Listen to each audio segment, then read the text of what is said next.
나라가 온통 조국 이슈로 덮인 지 벌써 석 달째입니다. 이제 그만 벗어나야 한다는 말이 집권 여당 안에서조차 나오고 있는데요. 조국 사태 출구 전략을 짜는 당과 청의 움직임을 박유영 기자와 뉴스 추적하도록 하겠습니다. 박유영 기자, 우선 집회 이야기부터 좀 간단히 해볼까요? 서초동 집회는 오늘을 마지막으로 당분간 중단한다고 그러는데 이유가 뭘까요? 일단 지켜보겠다는 겁니다. 네. 이들이 외쳤던 게 바로 검찰개혁이잖아요. 그런데 이른바 조국 사태 이후 검찰이 지금까지 4번째 개혁안을 내놓지 않았습니까? 아, 벌써 4번째입니까? 그렇습니다. 예컨대 피해자를 공개적으로 부르지 않겠다거나 밤 9시 넘은 심야에는 조사하지 않는다 이런 내용들인데 주최 측은 이런 개혁이 진행되는 걸 조금 지켜보겠다는 의미에서 잠정 중단한다고 설명했습니다.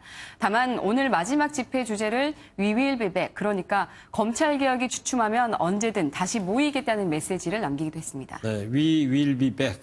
언제든 다시 돌아올 수 있다. 그렇습니다. 편하게 이제 쉬셔야 하는 주말인데 시민들이 이제 거리로 쏟아져 나오시고 계시니까 결국은 조국을 어떻게 하자는 뭐 그런 주장들인데 청와대하고 야당 분위기 지금 어때요?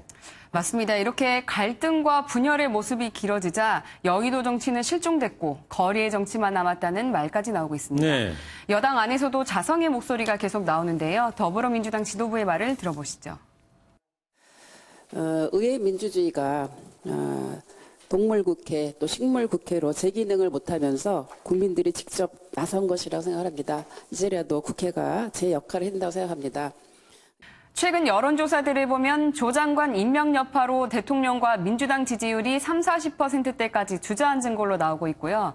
특히 연말부터 총선 준비에 본격적으로 돌입해야 하는 여당 입장에선 조국 이슈에 더는 함몰될 수 없다 이런 말이 나오고 있겠죠. 연말 뭐 금방이잖아요. 그렇습니다. 총선도 이제 6개월 정도밖에 남지 않았고요.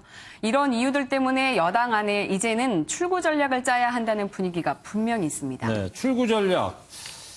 그러니까 뭐 조국 사태를 좀 끝내보자 그런 건데 어떤 방식을 예상할 수가 있나요? 한번 예상을 해보면요. 조 장관이 검찰개혁을 자신의 소명이라고 줄곧 밝혀왔거든요. 예. 취임식 때 했던 조 장관의 말부터 우선 들어보겠습니다. 저는 누구도 함부로 되돌릴 수 없는 검찰개혁을 시민들, 전문가들, 그리고 여러분들과 함께 완수하고자 합니다. 법무부 장관, 오직 소명으로 일하겠습니다.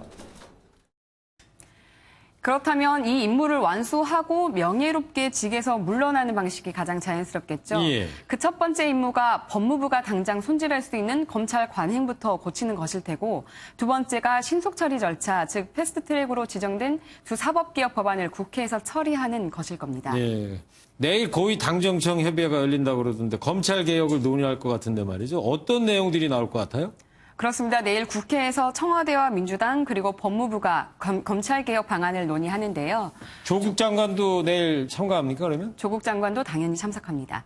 이 자리에서 법 개정 없이 빠르게 추진할 수 있는 검찰개혁 내용들을 마련할 것으로 보입니다. 여당은 패스트트랙 법안도 속도전에 돌입했습니다. 이해찬 대표의 말부터 들어보시죠. 아울러 이 법안들을 조속히 처리하는 것이 현재 검찰개혁을 둘러싸고 벌어지는 국민적 논란을 해소하는 유일한 길이기 때문에 지금부터라도 법안 심사에 속도를 내서 최대한 빠르게 처리해야 할 것입니다.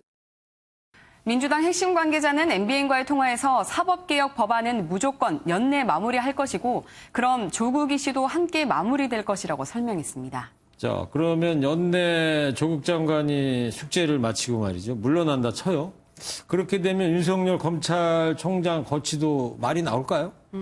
검찰총장 임기는 법으로 2년으로 보장돼 있습니다. 본인이 자진 사퇴하지 않는 한 아무리 임명권자인 대통령이라고 해도 임의로 퇴진시킬 수 없다는 건데요. 네. 지금 진행 중인 조 장관의 수사 결과가 어떻게 나오느냐에 따라서 좀 달라질 수 있을 겁니다. 다만 이 수사 결과와 상관없이 윤 총장이 현 정권과 이렇게 불편한 관계로 함께 갈 수 있을지 좀 의문이라는 시각이 많습니다. 네, 그렇군요. 뭐 국민이 외칠 만큼 외쳤고요. 참을 만큼 참았고 이제는 정치권이 협의의 묘를 발휘할 시간인 것 같습니다. 20대 국회는 싸우기만 했지 무슨 일을 했는지 모르겠다. 후대에 이렇게 기억되지 않으려면 당장 내일부터라도 입법부 역할을 기대해 보겠습니다. 여야 할 것 없이 말이죠. 뉴스 추적 박유영 기자였습니다.